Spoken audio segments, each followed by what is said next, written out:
Welcome to the Andy Ruther Show. Here is your host, Andy Ruther.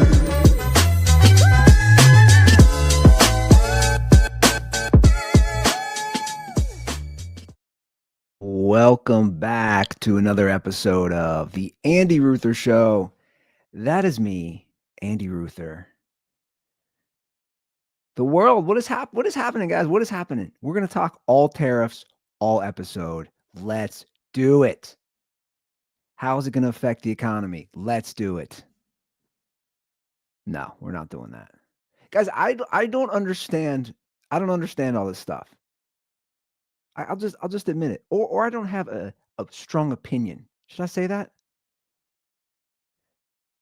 See, that's my problem. Like in the social media age, everybody feels like they have to have a strong opinion on every subject. You ever notice that? Not even just on social media. You ever notice when you're around a group of friends or family, rarely, very rarely does somebody just go, I don't know, or I don't really have a strong opinion. I'm pretty ignorant on that subject. Nobody says that. Nobody says that. Everybody's like, I have to have an opinion. I believe this, and that's what it is. Like, that's how I feel about the tariff stuff. I've asked a lot of people about it. I read a lot about it. I've read a lot about both sides, strong opinions, all those things. And I'm still sitting here and like, yeah, I don't really know what's going to happen. And I don't really fully understand it. And I don't really have a full strong opinion. like that's my hot take is I don't have one. But that's the problem now. Everybody has to have such a strong opinion. Like I'm going to talk about things today that I obviously have opinions on. I have some sort of insight or at least a stance, right? I have something to say about this subject. I don't have anything to say about tariffs. I don't have anything to say about how it's going to affect the economy or American goods. You don't have to be an expert. You don't have to have an opinion. That's all I'm saying. I never understood why everybody's like, oh, I have to have an opinion on everything. You don't. You just be like, nah, I don't get it. I don't get it. I don't understand it. I'm not knowledgeable enough. Perfectly acceptable. I feel like nobody calls anybody for advice anymore, or nobody solicits advice from somebody. I feel like that's something I always do. That's probably one of my better traits is I'll just ask somebody, hey man, I don't understand this. Can you help me with this? Just do that. That's my piece of advice about getting advice. Just ask somebody. If you don't know something, ask somebody. I'm here to talk about the important issues of the day, guys. Like dire wolves are coming back. They're coming back from extinction. We got more teachers banging students, including a lunch lady. That's what I'm here to talk about in today's Andy Ruther Show. The important issues facing the world, facing the American society.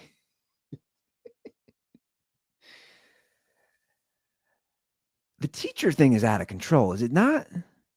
Like, what is happening? Why are so many teachers, and I've talked about it on this show, why are so many teachers banging students? Is there like I want to see, this is what I want to know.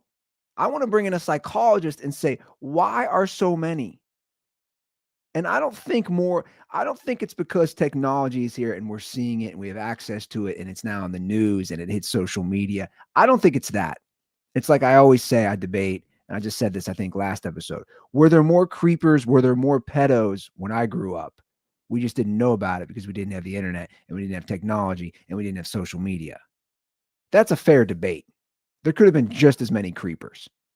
Or did the internet create more creepers? Those are all good questions. The teacher thing, I can't figure out. You see it every week. Just more teachers. And they're always pretty good looking. They're always like attractive women just banging high school students. And my mind always goes, why? Like, is it because they watch too much pornography or something? And there's like the fantasy of the older woman, the younger kid, the stepmom, the stepson type of vibe. Like, is it that? But you see it every week.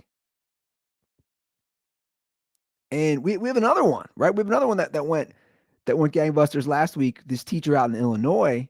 But before we get to that, we got to follow up about my high school. The teacher or the what was she, a guidance counselor from my high school here in Cincinnati, Ohio. We have a Miss Nutley update. I need one of those sounds.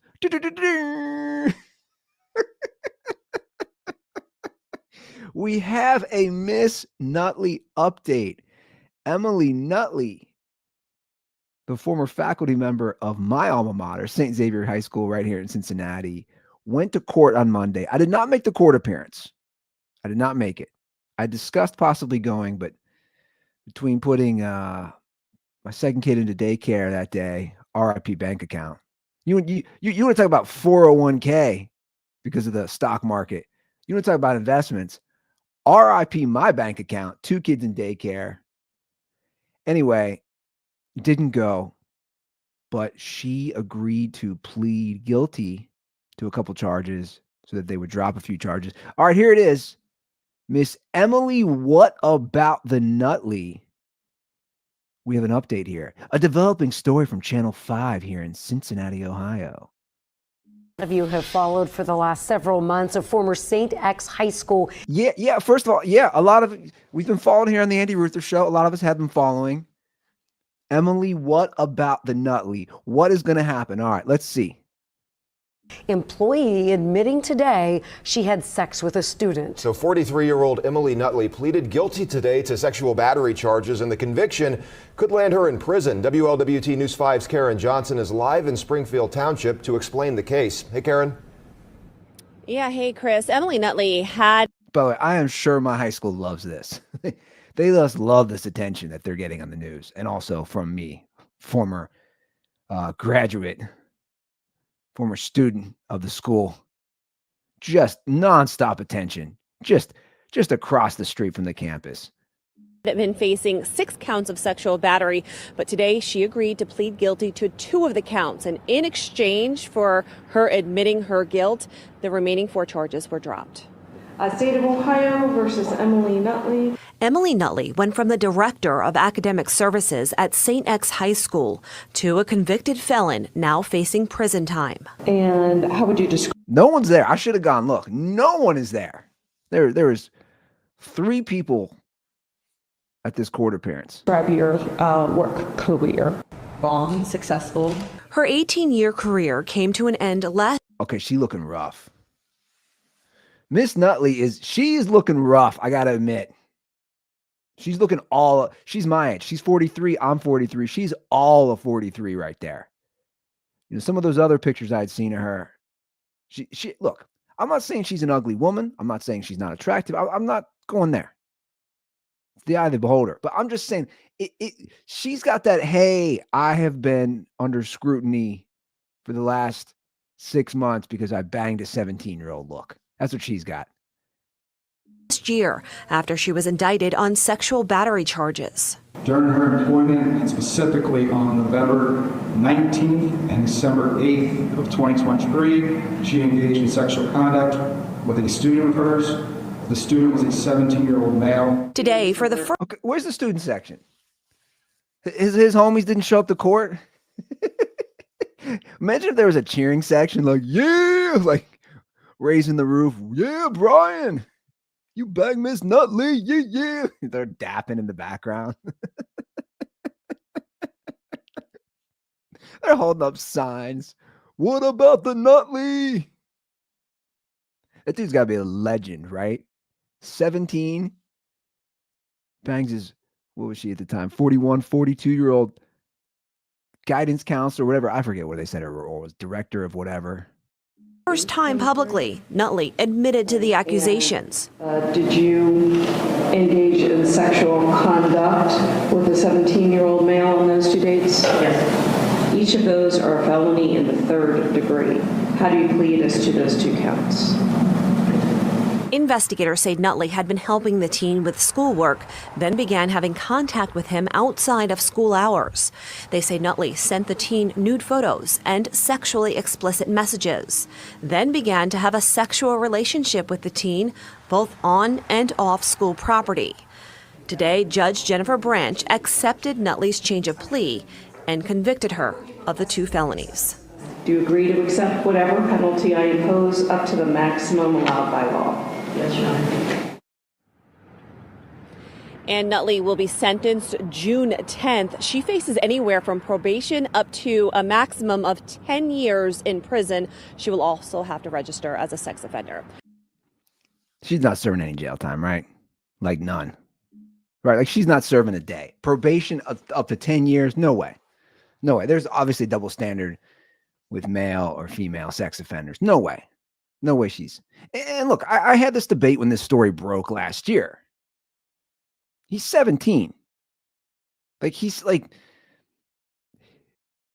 a sex offender because she banged a 17-year-old. And my debate and my questioning of it always was, what's the difference between him being 17 and 18? But like, I don't think there's much of a difference. I don't think there's a huge gap. I know my maturity level between 17 and 18 wasn't any different. I was still an idiot.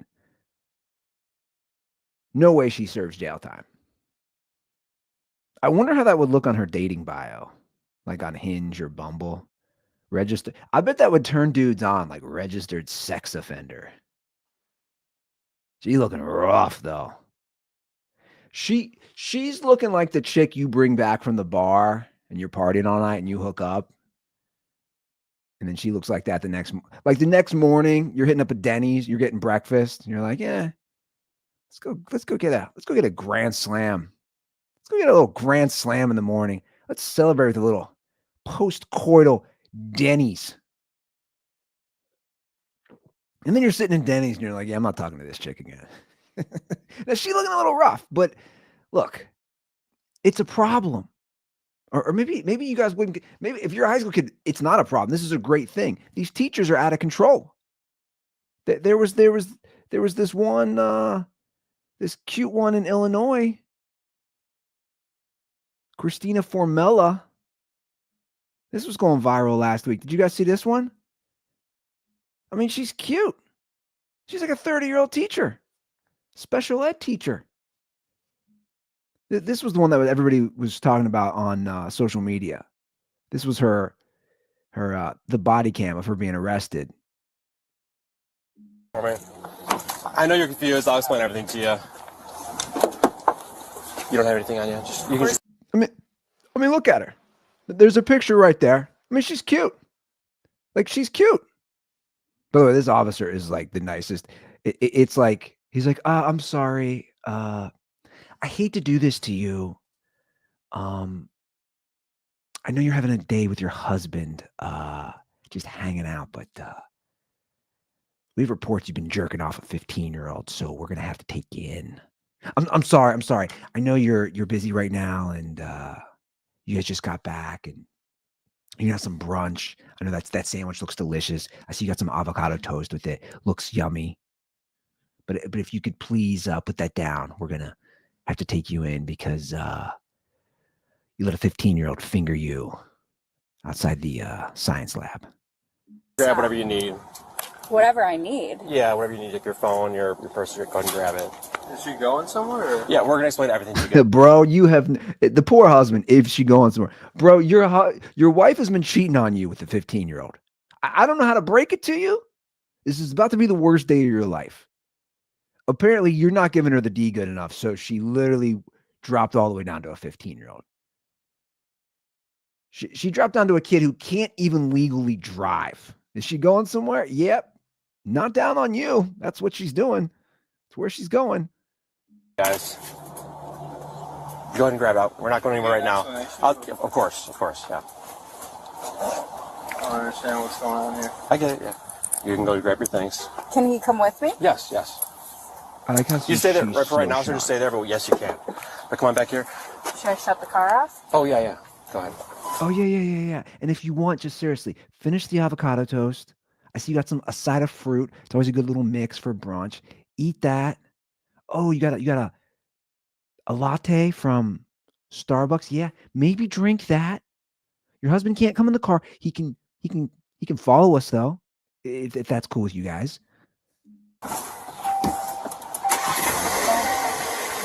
Goes off. Okay, she's a lunatic. Let's fast forward here a little bit. She is now. Here's the mugshot. Here's her in the cop car. She's got this wild diary. We'll get to that. She's insane.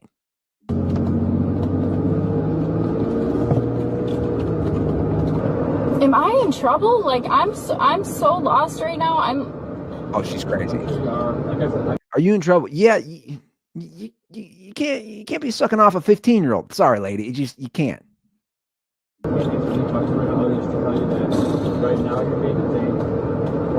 She has no clue. The officer's telling her nothing. And now let's just fast forward. Now we have the mental breakdown of the crying in the cop car. What the fuck? That's what your husband's going to be saying tonight.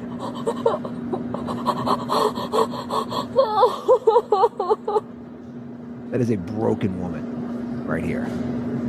Absolutely broken. Okay. Let's remove that. But like, here's the thing. This is my point again. These are like she's an attractive woman. She's look at this. She is an attractive, that's an attractive woman right here. She's attractive. She's for sure attractive. She's cute. Like if I was on a dating profile, if I was single back in, back in the day when I was, I'd be like, oh, she's cute. That's a girl I'd take on a date. I would take her on a date based purely off looks. I'd say she's cute. Here's her with her husband. Poor guy. She's cute. Former college baseball player. I mean, look, she's cute. I mean, again, she's a cute girl.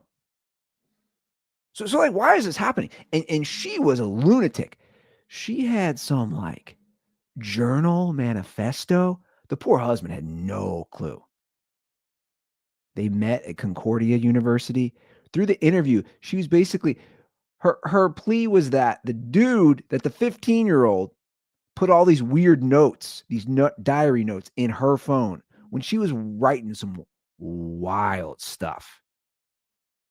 Like wild stuff. Writing things like, I'm fucking mad I let a 16-year-old fuck with me like that. This is, again, in her notes section, like a diary. In the end, we both lost. You lost the girl who would have stuck with you through thick and thin, she wrote. She wrote in a section titled Manifestations. She wrote things like, we will always be in each other's lives forever. We will be able to love each other while also living our own lives, she allegedly wrote. What a lunatic. Bro. She admitted that she knew the relationship was wrong, but she was unable to stop it because she cares too much about him, the document said. But then she lied and said those writings were merely an outlet for anxiety and that any references to sex in the documents were actually about her husband.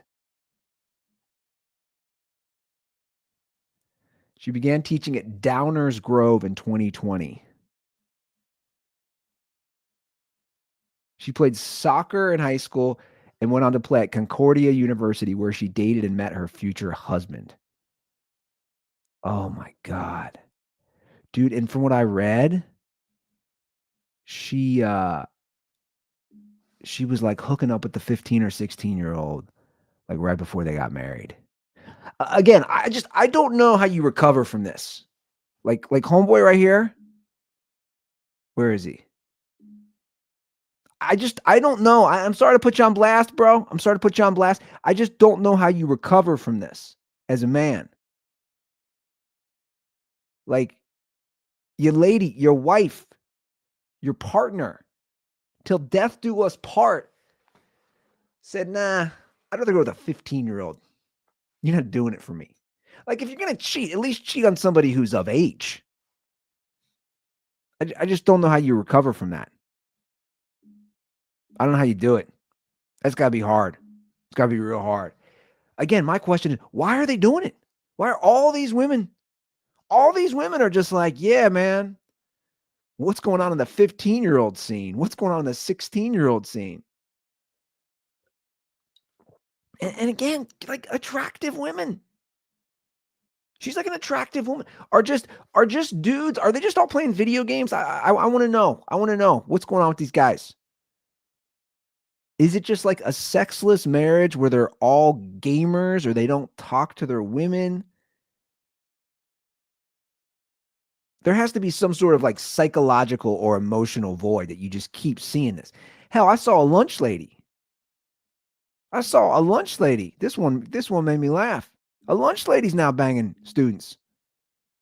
Of course it happened in Alabama. And God bless the New York Post. Of course they just have all these stories. It's always the New York Post.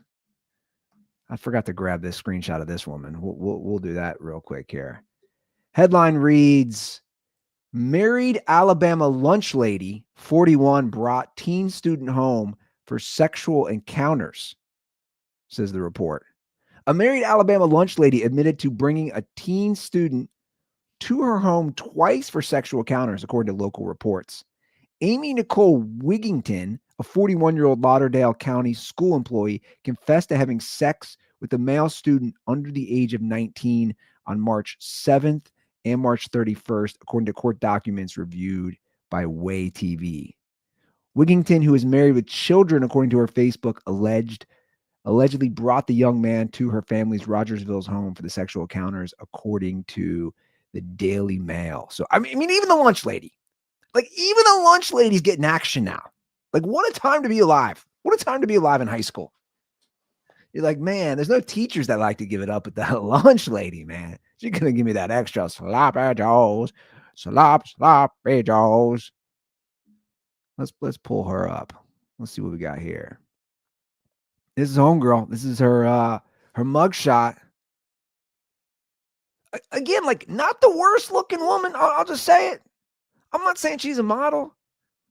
I'm not saying she's like the most attractive. She's not a bad looking woman. Even the lunch lady, she's not a bad looking woman. She's actually not charged with having sex with a minor. God knows what the laws are in Alabama. She does face 2 counts of a school employee engaging in a sex act. The court docs indicated the age of consent. Here we are. The age of consent in Alabama is 16. I'm just saying, like, she's not like the worst looking woman. I have a couple more photos of her because God knows we have to see that. I mean, she's not the worst looking woman, right? Like, she's just not. What else we got here? Let's pull it up here. Like, I mean, that's not a flattering image right there. That's not the best looking photo. Here's one that's got Instagrammed out, right? This has probably got some filters on it. Like, she's not a terrible looking woman, is all I'm saying. Like, we're down to the lunch lady now. The lunch lady's hooking up. What else we got on this story? What else does it say? Oh, there's her husband. Oh, that's not going to end well. Married with kids. She was being held on a $100,000 bond. Man. You know, I wonder what the girls are thinking in high school. The girls are like, man, we got competition. They're like, we not only do we have to compete, you know how there's literally a movie called Mean Girls. You know how bad girls can be. There's literally a movie called Mean Girls. You know how bad high school girls can be. Girls are wicked. Girls are cutthroat. They're worse than dudes. They're way worse than dudes. They're just, take that knife and stick it in your back. Now the girls in high school are like, hey, I got to compete against the teachers. I got to compete against the lunch ladies. I mean, what's next? The secretaries? The office manager? I mean, there's a lot of competition for these boys now, apparently, in high school. They're gonna have dating apps for teachers. They're gonna have like a Bumble or a Hinge version for teachers for just high school kids. It's insane, man. It's absolutely bonkers. The lunch lady. She's like, you want to come home and get some of my extra sloppy joes?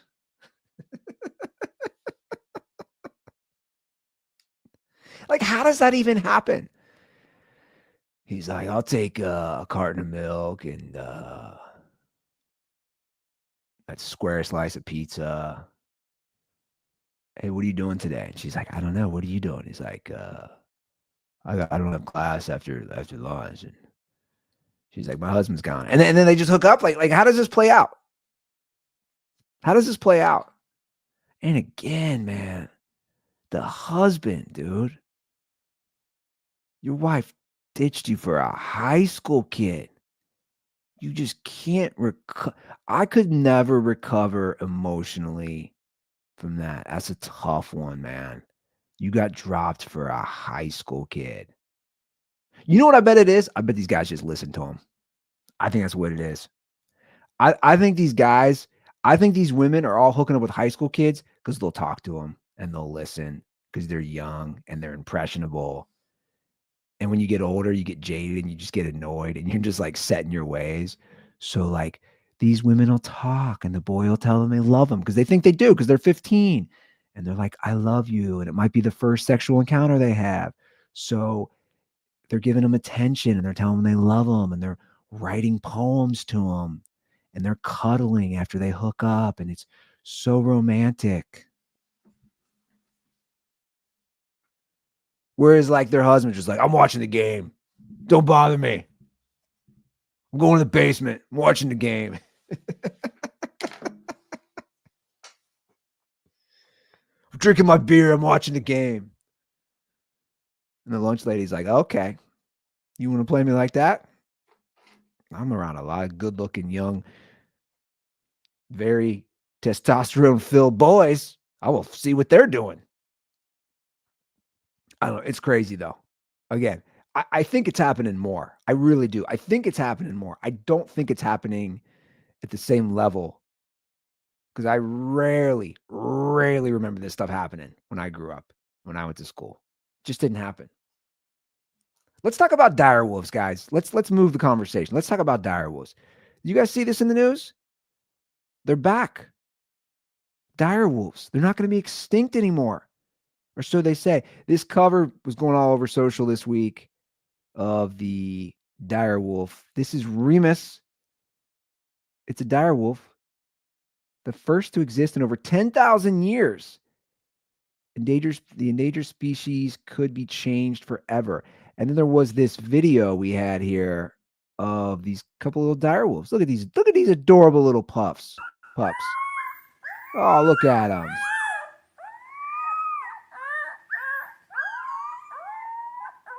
Just these cute little dire wolves that were apparently extinct over 10,000 years ago.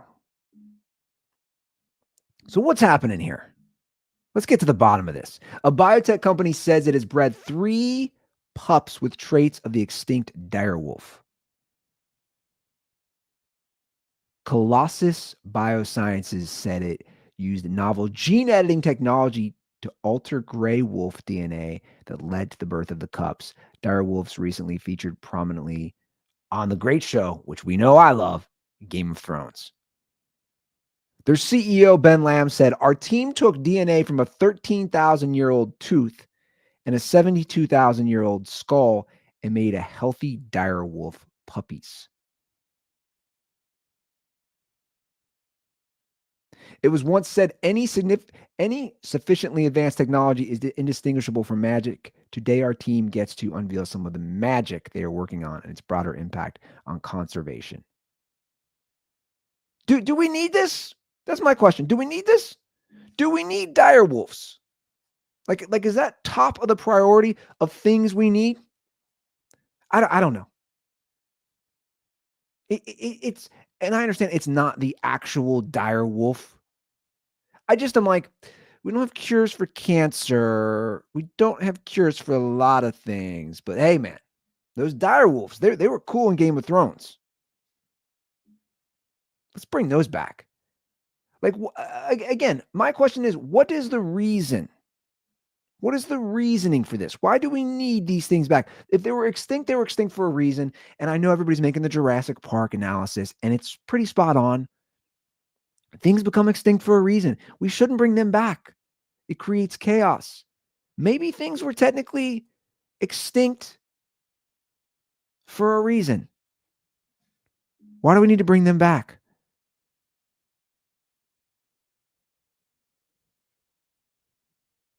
The three pups have actual dire wolf genes that haven't been present on Earth since they were extinct.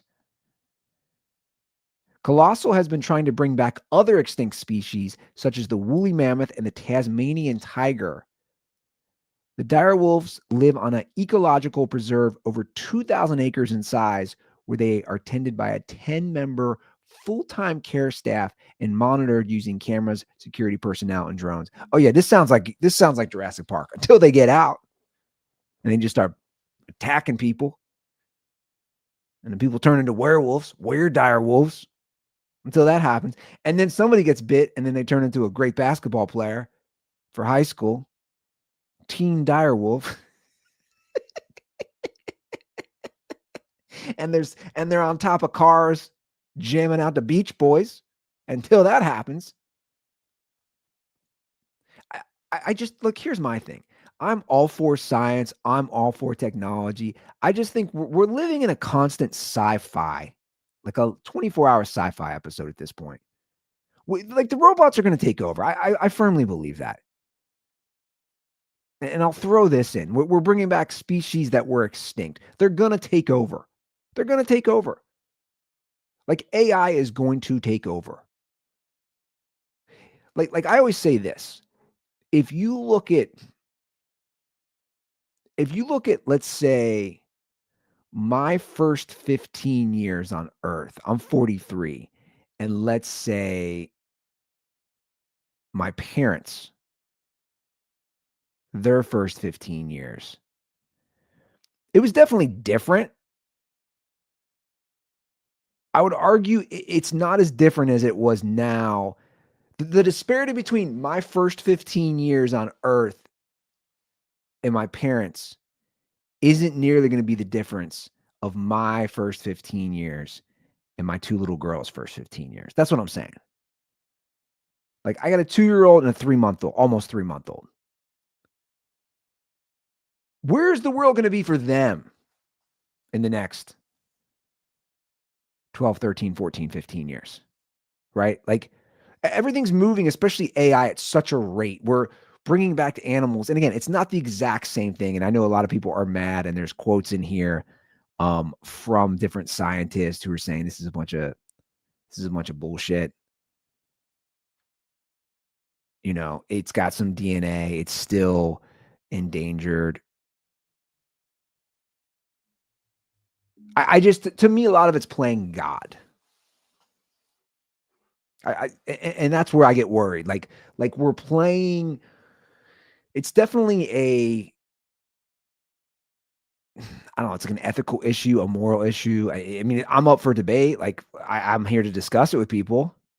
But like you're playing God. You're bringing back animals that were extinct, and maybe they became extinct for a reason, and maybe it wasn't good. Maybe it was a worldwide event, an asteroid. I don't know.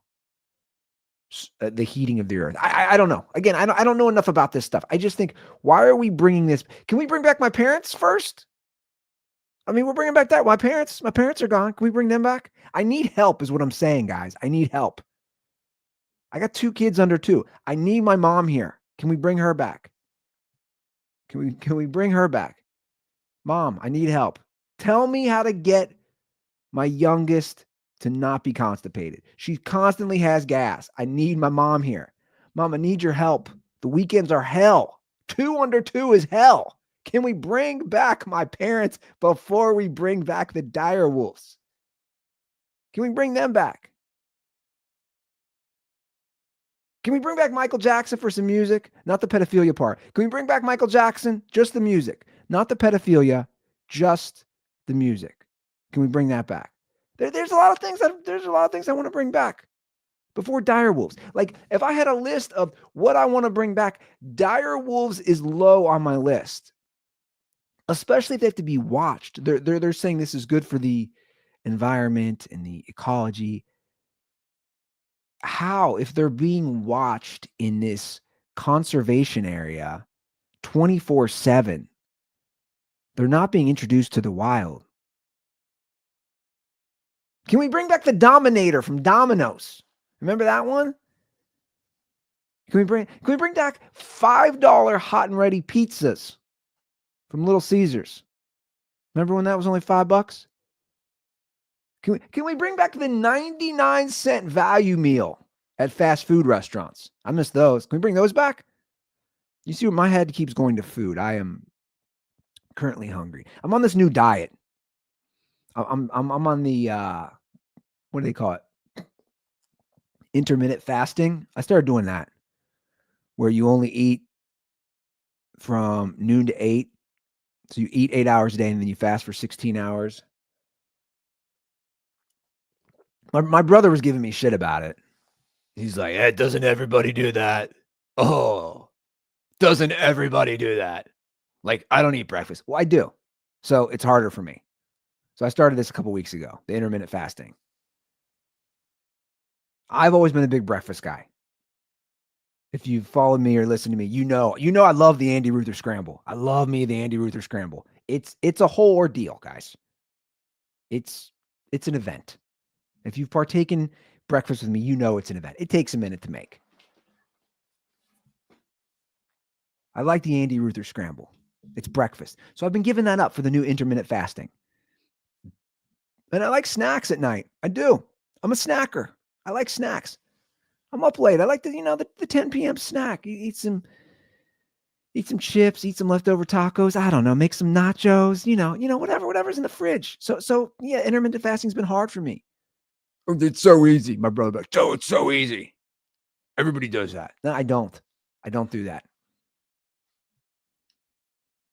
Shout out to Austin here in the comment section. Bring back OJ. Rest in peace, OJ. Rest in hell, probably, is what we should say for OJ. Especially after watching that doc on him. God damn. What a monster that guy was. But yeah, there's a lot of things I'd rather bring back than the dire wolves.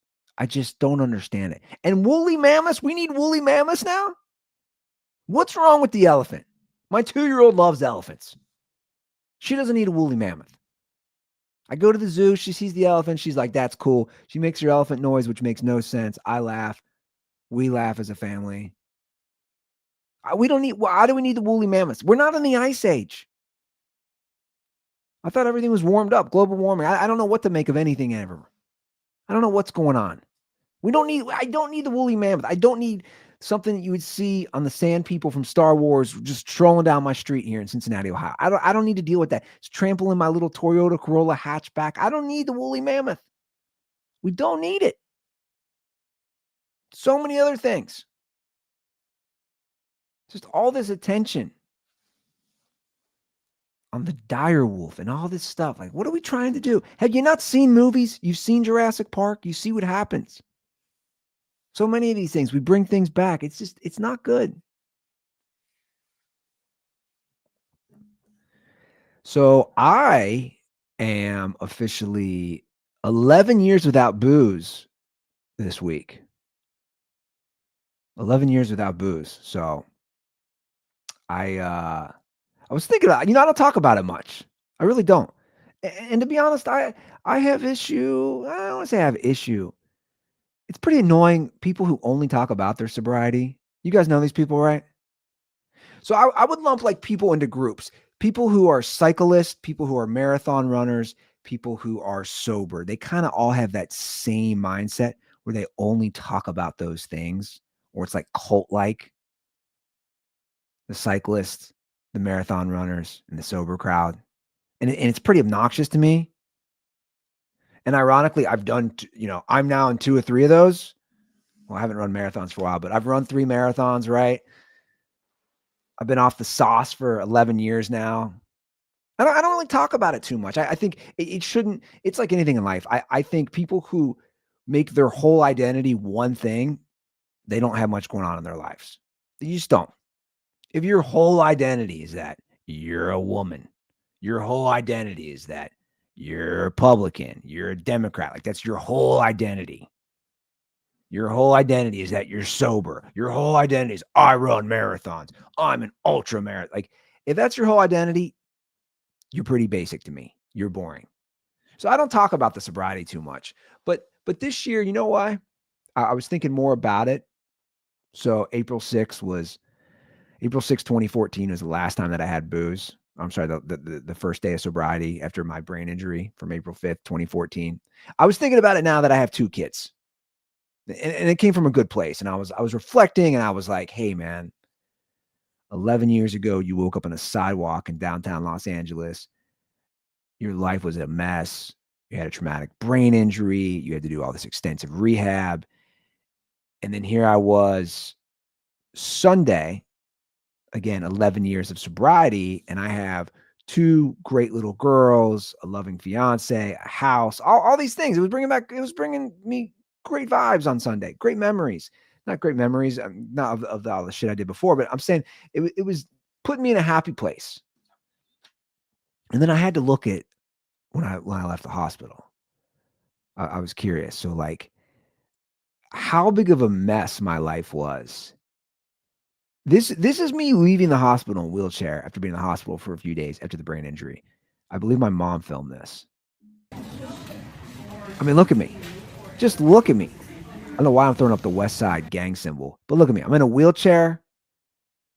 I got the IV Band-Aid over my hand. My face is completely skewed, right? From the Bell's palsy. My face is completely skewed. And then I took this picture on the beach. That day, I took that picture on the beach. This is in Venice Beach with my mom, about a half mile down the road where I used to live. And guys, this is my face. I'm going to zoom in on this. Look at my face. This is why my brothers called me Elephant Man. Look at my face. This is me trying to smile, but I couldn't because I had Bell's palsy. Look at this. Look at this face. That is not an attractive man right there. No high school teachers are hooking up with that man. No lunch ladies are dipping into my tartar sauce. No way. Look at that face. Just a debacle of a human being right there. And that was me 11 years ago, right around this time. And now my face healed, my brain healed. Well, that's debatable. I got a fiance. I've been with a few years. We got 2 little girls. I'm just saying it was nice to have some perspective and just to see how I came from there to where I'm at now. Dude, that face, man. It's crazy that it's been 11 years for me. And the reason I wanted to bring up the sobriety thing was I don't really think about it. That's the truth. Like I said, I don't talk about it. My therapist didn't even know I was sober until like 2 or 3 years into seeing him. I just never talked about it. I never talked about it. I literally made a decision in that hospital bed when the doctor told me you should be dead, was her exact words, the neurologist. I was like, I'm done drinking. I'm done. Like that was my coming to Jesus moment, for lack of a better term. I'm not saying I got uber religious, but like that term, coming to Jesus, it hit me. I looked like that. I basically survived death. I was on a bad path. I was a wild maniac. I was reckless with my life, reckless with the drinking. And I just made a decision there in that hospital bed. I was like, I'm not drinking. And it was honestly, it was the best decision I made. It truly was. And just straightened my life out. And what's crazy is I don't really think about it. I don't. There have been just a couple times where I've had a strong desire to have a drink or to booze. It's just a part of my life that I just gave up.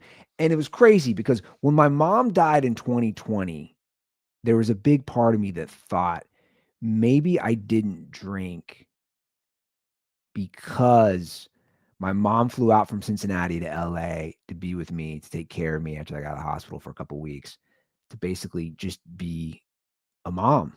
That's what you do. That's what you do as a parent, right? You take care of your kids. She was out there for me, by my side. It was a great couple of weeks we had together.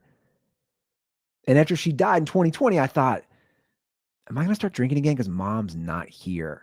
And was I kind of just upholding the no booze because my mom was gone? I'm sorry, because mom was here. And now that she's gone. But no, it didn't really affect it. It didn't really affect it. So 11 years, man. I'm lucky because it's been easy for me. I know some people it's not easy. I always say, like, I had a life-altering event that made it easy. I mean, again, look at this face. Look at this face, man. Let's pull this up again. Look at this face. Nobody's going out with this guy. Nobody's hooking up with this guy. I had to fix my life. You know what's crazy? I was going on stage looking like that. I look back on it. I was doing stand-up comedy probably a week out of the hospital looking like that. And I don't even think I acknowledged it, which is crazy. I bet people in the crowd at the bars, at the comedy clubs were like, what the fuck is this guy doing? What's wrong with this guy's face? Like, I didn't even acknowledge it when I go on stage. I used to have to go through therapy and they would stick these electrodes on my face. And I had literally, guys, I had to do therapy at home, facial exercises every single day for months. I have to stand in front of a mirror to get my face to work again and do facial exercises. And I was on all these different drugs and all, like, again, I was definitely depressed at the time. I didn't even realize it. Yeah, this sums it up. This comment here by Benangi. Weekend at Annie's. Yeah, Andy's. I look like Weekend at Bernie's. I really do. It's crazy. But again, I'm happy. And I understand it's not easy for everybody else. I'm pretty good about when I decide to do something, I do it. Whether that's for work, to run a marathon, to give up booze, whatever it is. Like once I go in, I usually go all in. I couldn't have this. I should have made that my dating profile for a while though. You know what's crazy about dating? I realized, like, it was almost easier to go on dates with girls once I got some confidence back when I didn't drink. I think it made girls feel, which is understandable, more safe because I wasn't drinking. I wasn't going to be some reckless, insane drunk. Give me a shout, guys. We do have a hotline. Let's pull it up here. What is the hotline? 859-935-0078. There's a hotline. You guys can DM me. I'm always available. My DMs are always open.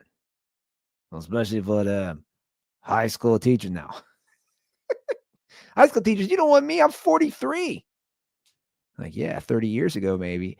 Yeah, my DMs are always open at Andy Ruther. You guys can subscribe on we're all podcasts are available. This show's on YouTube, Spotify, Apple, you name it. We go live I try to go every Wednesday. Try to go live every Wednesday here on YouTube and Twitter. Been doing it on Twitter. X. All right, guys, that's the show. Thank you for listening. Thank you guys for watching. Much love to everybody. Have a great week. Peace.